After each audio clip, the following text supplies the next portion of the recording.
Hello, traders. Today is Thursday, July 24th, and this is my analysis for the US dollar Canadian, and we are on the 1 hour time frame.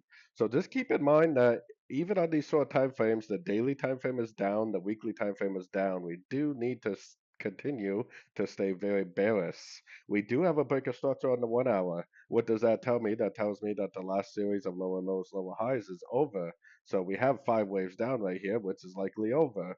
Now I got my Fibonacci retracement from here to here.